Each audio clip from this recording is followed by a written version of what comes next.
on pitch ensemble la carte de la semaine et je t'amène pas à te dire si je tombe dessus, c'est que c'est mon message, mais plutôt si j'ai envie d'écouter, c'est que le message m'appartient. Donc, l'intuition fonctionne par la curiosité, par l'attraction. Donc, c'est où est-ce qu'on met notre regard. C'est la seule chose qui est importante tout au long de la vidéo. Je vais toujours te ramener au fait de dire si tu continues d'écouter, c'est que l'information est pour toi. Puis si tu te rends à la fin, c'est que l'information était pour toi jusqu'au bout. That's it. Tu n'as pas besoin d'aller plus loin. Après ça, qu'est-ce que la vidéo va réveiller chez toi? Ça t'appartient. C'est à toi de voir qu'est-ce que tu veux faire avec l'information. Donc, on y va avec la carte de la semaine. Tu te fais croire que ce rêve ne compte pas. Et c'est la raison même de pourquoi que tu as peur que le rêve qui est en train d'émerger à l'intérieur de toi, il est irréaliste. Ben, c'est parce que tu as comme un peu déjà dit oui, puis tu as juste la chienne qui n'arrive pas. Généralement, quand on est indifférent à quelque chose, on s'en fout.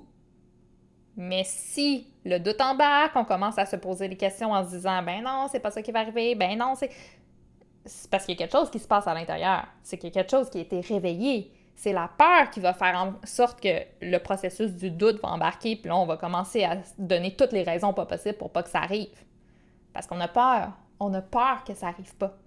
Fait que la minute où que notre attention est mise sur quelque chose, puis qu'on est comme « Non, ça peut pas arriver », c'est un signe qu'il faudrait que ça arrive. Après des années à essayer d'observer comment on peut créer notre vie de rêve, comment on peut manifester nos rêves, ce qui m'a le plus choqué, à vrai dire, à travers ces années-là, c'est de réaliser comment que la majorité des gens ne se rendent même pas à l'étape de rêver, ne se rendent même pas à l'étape de se dire « ma vie pourrait être mieux, je pourrais obtenir ça, je pourrais vivre ça ». Ils s'arrêtent tout simplement à l'étape de dire « ben, je suis satisfait avec ce que j'ai maintenant, j'ai pas besoin de plus ». Est-ce que c'est vraiment vrai ou c'est juste que quand tu commences à rêver, qu'est-ce qui se passe? Le doute embarque. Dès que tu commences à avoir un rêve et que tu le touches au cœur de ton être, là, la peur qui se réalise pas fait en sorte que là, on fige puis on arrête de rêver. On arrête de croire en nos rêves parce qu'on a peur qu'ils se réalisent pas puis on est en train de se protéger de la déception. Puis cette fameuse déception-là, c'est elle qui nous empêche de vivre au final. La vie n'est pas supposée de toujours se répéter, elle n'est pas supposée de toujours être pareille. On est supposé de vivre 1001 vies à travers une seule vie. Quand il y a un rêve qui finit, il y en a un nouveau qui apparaît. Quand une vie qui finit, il y en a une nouvelle qui apparaît. C'est normal, c'est comme ça que la vie fonctionne. On est ici pour expérimenter la vie. On est ici pour expérimenter qui on est en tant qu'être humain, puis aller voir toutes les petites subtilités, les petites colorations qu'on a à l'intérieur de nous pour apprendre à se découvrir à travers la vie. Ce qui fait mal dans le fait de rêver grand, c'est le doute qui vient après. Ouais, mais si j'y arrive pas? Ouais, mais si j'ai pas les compétences? Ouais, mais je suis qui, moi, pour penser juste pouvoir vivre ça? Voyons donc, je me prends pour un autre. On a tellement été élevés avec des parents qui voulaient s'assurer qu'on soit pas déçus de la vie, qui nous ont surprotégés à ce niveau-là. Les enfants, là, quand on était enfant, on rêvait. Quand on était enfant, on était ouvert, on avait le cœur pleinement ouvert. On est comme « Ah, plus tard, je vais faire ça, après ça, je vais faire ça. » Puis là, il y a les parents qui arrivent et qui disent « La vie, c'est pas comme ça. Voyons donc, à un moment donné, tu vas voir, tu peux pas tout avoir. Tu peux pas tout faire. » Les parents, ils nous ont inculqué leur propre limitation de la vie parce qu'ils ont été déçus. Puis au lieu de traverser cette déception-là puis de juste l'apprivoiser, parce que oui, la déception, c'est juste une émotion au final. C'est une émotion de dire « Oh, je pensais qu'il allait se passer ça et finalement, il se passe ça. » Dans le processus de maturation pour devenir un adulte, c'est une émotion qu'on doit apprendre à confronter, qu'on doit apprendre à ressentir. Et quand on est confortable avec la déception, il n'y a plus rien qui nous arrête parce que, au final, le pire qui va arriver, c'est que je vais être déçue. Pas je vais mourir, pas je vais me ramasser à la rue, pas je vais me ramasser tout seul. Je vais être déçue. Mais dans notre système interne, quand on n'a jamais vraiment pris la peine de vivre déception par-dessus déception, parce que oui, c'est ça aussi, hein, rêver. Rêver, des fois, là, c'est voir très, très grand, puis finalement d'être confronté à la réalité, puis de dire « Oh, j'avais pas pensé à cette variable-là. Oh, j'avais pas pensé à ça. Oh, va peut-être falloir que je me transforme un peu, que j'aille développer certaines compétences. Oh, c'est plus long que je pensais. » Plein de choses qui arrivent en cours de route qui sont des micro-frictions, là. Juste des ressentis à l'intérieur de nous qui est comme « Ah, c'est pas le fun, c'est pas agréable. » Oui, mais arrête-toi pas. Arrête-toi pas une simple déception. Arrête-toi pas un simple petit blocage qui arrive sur la route. Parce que derrière tous ces blocages-là, il se trouve une vie tellement mieux que ce que tu es en train de vivre présentement. Mais il faut arrêter de laisser le doute nous envahir puis de nous dire « Ah, mais au final, je vais peut-être perdre mon temps à faire ça. Ah non, c'est sûr que ça n'arrivera pas. Voyons donc, là, c'est irréaliste. » C'est-tu réellement irréaliste? Ou on n'a juste pas pris la peine d'essayer au moins? Puis tant qu'à finir avec le sujet de la déception, j'ai envie de t'amener encore plus loin. Quand on rêve, on vient toucher à une partie qui est à l'intérieur de nous, qui est un peu peut-être inconnue, une partie de nous qu'on commence à découvrir, une partie de nous aussi qui est très vulnérable, parce que rêver, c'est toucher à une intimité qu'on a à l'intérieur de nous, parce que dès qu'on réveille un rêve qui nous tient vraiment à cœur, il y a comme de quoi qui se passe à l'intérieur, puis là, on veut surprotéger ce rêve-là, comme un enfant. On veut surprotéger les enfants pour qu'il leur arrive rien. Mais c'est la même chose avec nos rêves. Nos rêves, c'est comme l'enfant intérieur qu'on a à l'intérieur de nous qui nous dit « j'ai envie de faire ça, j'ai envie de ça, j'ai envie de ça ». Et comme un enfant, on doit l'amener à maturité. C'est la même chose avec un rêve. Le rêve, on doit seulement l'accompagner, faire en sorte qu'il puisse devenir un adulte. Dans le cas d'un enfant, c'est ça. On amène l'enfant jusqu'à la maturité. Avec le rêve, c'est qu'on va vivre ce rêve-là. Fait que les peurs qui sont réveillées, les doutes qui sont réveillés quand on commence juste à penser à. Puis quand je te dis juste penser à, là, regarde autour de toi les gens que peut-être que tu jalouses, que tu envies. Les films, les types de films que tu écoutes. Les types d'expériences qui portent ton attention sur les réseaux sociaux. C'est tous des indices qui te démontrent où est-ce que les rêves y sont. C'est quoi t'aimerais vivre comme vie? Qu'est-ce que tu aimerais vivre comme expérience, comme relation, comme travail? Parce que les rêves, là, c'est dans tous les aspects de notre vie. Pas juste j'ai envie de m'acheter un bateau. Non, c'est quoi le type de relation idéale que je veux? Quel type de famille j'aimerais construire? Quel travail serait parfait pour moi, qui ferait en sorte que le matin, je me réveillerais tous les jours de ma vie puis j'aurais envie d'aller travailler? Quel type de maison j'ai envie d'avoir, quel type de routine j'ai envie d'avoir. Les rêves, c'est pas juste une question de partir en voyage ou quoi que ce soit, c'est aussi dans le quotidien. Qu'est-ce que je veux comme vie? On prend jamais vraiment le temps de se poser cette question-là parce que ça vient toucher une partie très, très, très vulnérable à l'intérieur de nous où on est comme « mais si ça n'arrive pas, je vais tellement avoir mal. » Et puis, ça ferait quoi? Moi, je suis convaincue que l'amour se cache derrière la peur. Si tu n'as jamais vraiment peur dans ta vie, tu peux non plus jamais vraiment aimer. Parce qu'un va avec l'autre. C'est quand tu as vraiment peur de perdre que tu réalises que ça te tient vraiment à cœur. Puis la solution, c'est pas de dire « je vais éviter tout ça à tout prix pour être sûr de ne pas souffrir ». C'est le contraire, c'est « je vais apprivoiser ce qui me fait peur pour pouvoir au moins le vivre ». Au moins l'expérimenter, au moins dire, dans le pire des cas, j'ai essayé.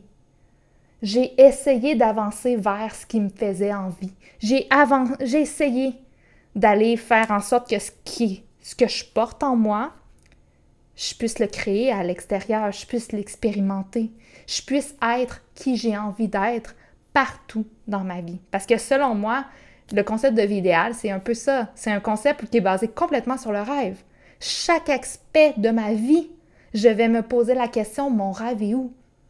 Puis, c'est pas une question de à 20 ans, j'arrête de rêver, ou à 30 ans, j'arrête de rêver, ou à 40 ans. Non, à chaque fois qu'on mature, on apprend à se connaître, on grandit, on vit des expériences, puis à chaque fois, on apprend à mieux savoir ce qu'on est, ce qu'on veut expérimenter pour vrai.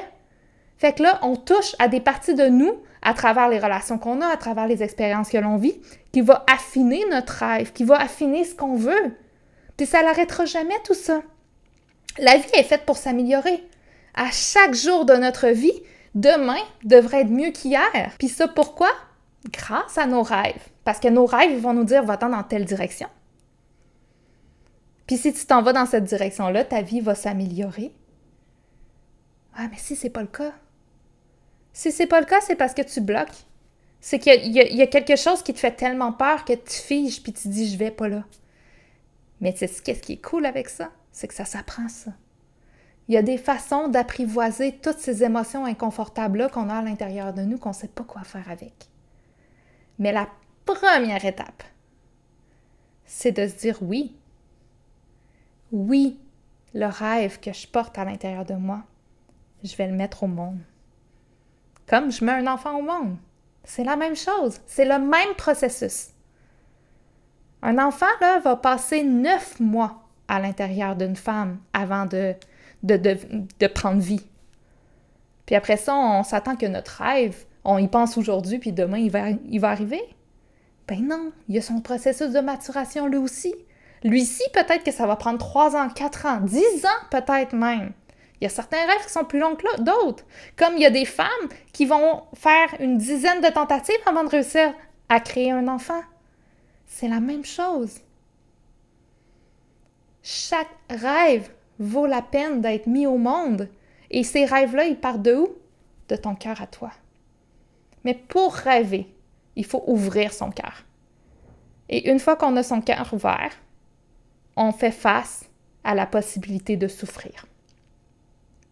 Souffrir parce que pour l'instant, c'est comme ça qu'on voit. On voit, nous, ce qu'on entend, c'est « je vis une émotion inconfortable, donc je souffre ». Mais ces émotions inconfortables-là, c'est juste des émotions inconfortables. Et plus qu'on en vit, plus qu'on devient confortable avec elles, puis moins on les voit comme de la souffrance. On les voit juste comme un petit crichement qui ne nous empêche pas d'avancer. Mais c'est un processus de maturation, ça aussi. C'est quelque chose qu'on va aller chercher qui va nous permettre, à un moment donné, d'être très, très bon avec l'idée de suivre nos rêves, même si j'ai peur que des choses négatives vont arriver. Parce que j'aurais plus peur des choses négatives. Je vais être comme, ça fait partie du processus. Ça vient avec. Comme une femme, quand elle met un enfant au monde, elle va avoir mal au début. L'accouchement fait mal. Mais elle ne va pas s'empêcher de mettre un enfant au monde parce que pendant un certain moment, ça va faire mal. Elle ne va pas s'empêcher de mettre un enfant au monde parce que pendant un certain temps, il va falloir qu'elle transforme la vie qu'elle est. Il va falloir qu'elle transforme son appartement pour laisser de la place à ce bébé-là. Il va falloir qu'elle devienne une nouvelle personne, quelqu'un qui va être capable de prendre en charge la responsabilité d'un autre humain. C'est la même chose avec nos rêves. C'est normal qu'un rêve nous transforme. C'est normal qu'un rêve nous demande de faire des choses nouvelles qu'on n'a jamais fait avant. Puis comme une mère qui va mettre au monde un enfant, dans ce processus-là, il va falloir qu'elle se prépare à devenir une maman. Mais c'est la même chose avec n'importe quel rêve. Est-ce que tu vas devenir ce que ton rêve veut que tu deviennes pour être capable de l'expérimenter? Donc, j'ai envie de t'amener vers une seule question. Trouve n'importe quoi, là. Un rêve que tu as abandonné. Une niaiserie peut-être dans ton quotidien que tu ne te penses même pas de regarder. C'est comme lâcher ta job, ou quitter, ou dire oui à quelqu'un dans ta vie, ou prendre une décision quelconque. Quelque chose qui te fait peur, quelque chose que c'est comme « Ah, je sens vraiment que ça pourrait me rendre heureuse, mais je suis pas sûre à 100%. » Puis là, t'es comme « J'y vas-tu pas? » Puis si tu fais juste te dire oui, au pire, c'est quoi le pire qui va arriver? Tu vas te tromper? Ça va-tu vraiment être la fin du monde? Tu vas vivre de la déception?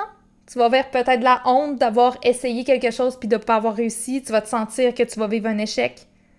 C'est juste des émotions. C'est temporaire. Ces émotions-là, elles resteront pas à vie. Tu vas surmonter tout ça. Mais si tu passes ta vie sur le break en disant « j'irai jamais vers là » ou « pas de suite »,« ah, peut-être dans 10 ans »,« ah, peut-être là-bas ». Un rêve, faut pas t'attendre d'être prêt là. Quand des parents décident de mettre un enfant au monde, ils vont pas comme décider aujourd'hui puis demain l'enfant naît. Premièrement, il va y avoir le processus de conception, il va y avoir tout ce qui vient avec, puis après ça, il y a le processus que le bébé il est dans la maman, puis on se rend jusqu'à terme. Mais tout ça, il faut que ça arrive avant. Fait qu'il faut que tu choisisses avant que tout ça arrive. Fait que c'est pour ça que ton rêve, il faut que tu commences à y dire oui maintenant. Pas dans 10 ans. Peut-être qu'il va arriver juste dans 10 ans. Mais il faut quand même que tu prennes ta décision maintenant si tu veux commencer à avancer vers lui.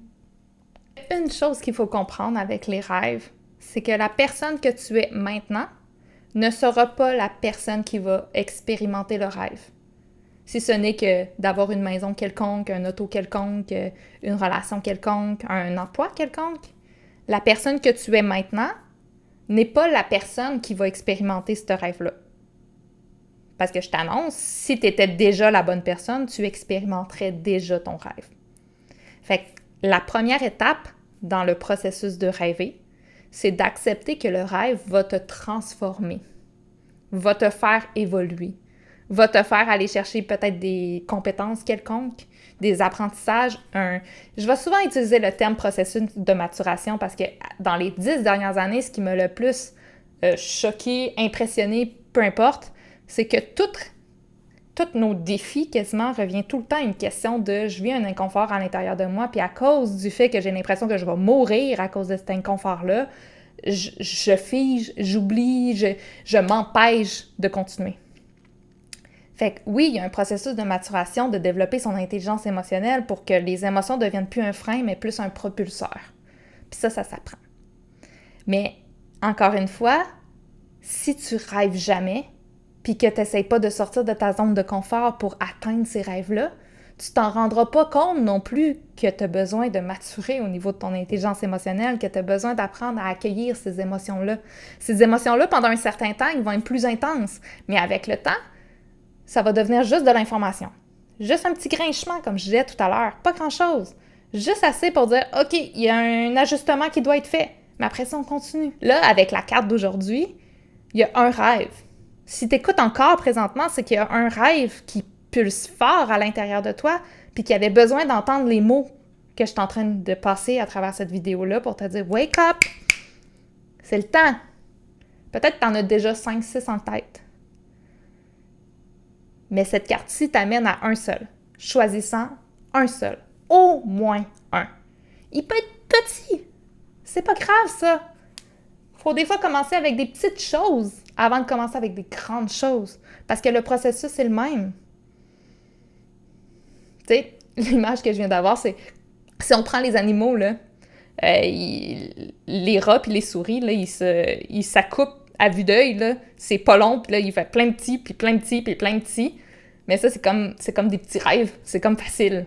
Puis après ça, ben, il y a le rêve de l'éléphant, où il va prendre, je pense, 2 ans et demi avant de mettre au monde un éléphant, alors qu'il y a les chiens puis tout qui vont prendre quelques temps, tu sais, ils vont en mettre plusieurs au monde en même temps. Ben ça, c'est tous des processus différents.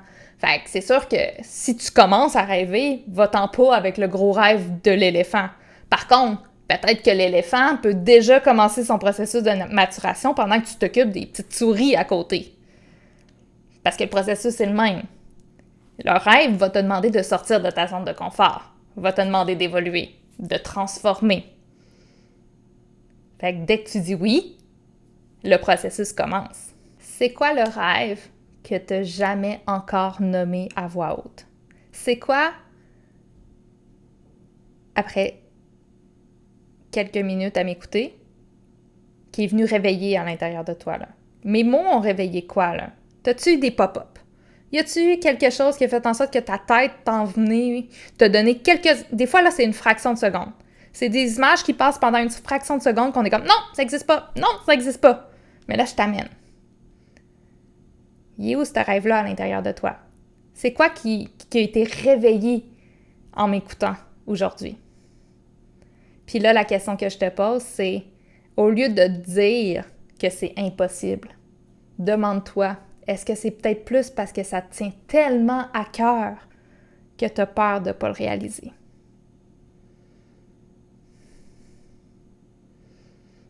Peux-tu être honnête avec toi, là, maintenant, à cet instant précis, puis de choisir de t'aimer assez pour juste essayer?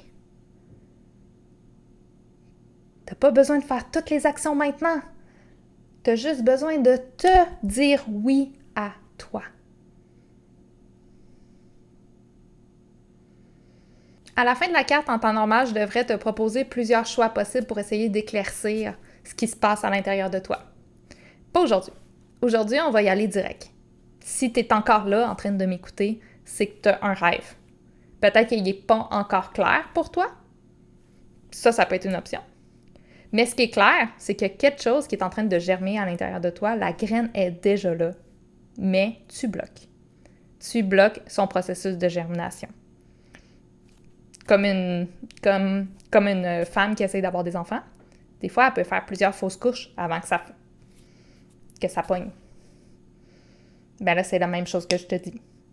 Peut-être que là, présentement, tu as plusieurs fausses couches de fait, puis tu as peut-être besoin d'un environnement pour t'assurer que le prochain soit le bon. Cette graine-là qui germe à l'intérieur de toi, elle a besoin de l'environnement idéal pour germer, pour maturer. Tu peux le faire par toi-même, mais ça se peut qu'il y ait de grosses chances que si tu écoutes encore en ce moment, c'est que tu es prêt à embarquer dans l'activation du pouvoir créateur. C'est une petite activation. Mais cette activation-là va te donner les outils, l'environnement nécessaire pour que tu te sentes en confiance, en sécurité, de laisser germer ce qui est en train de germer à l'intérieur de toi.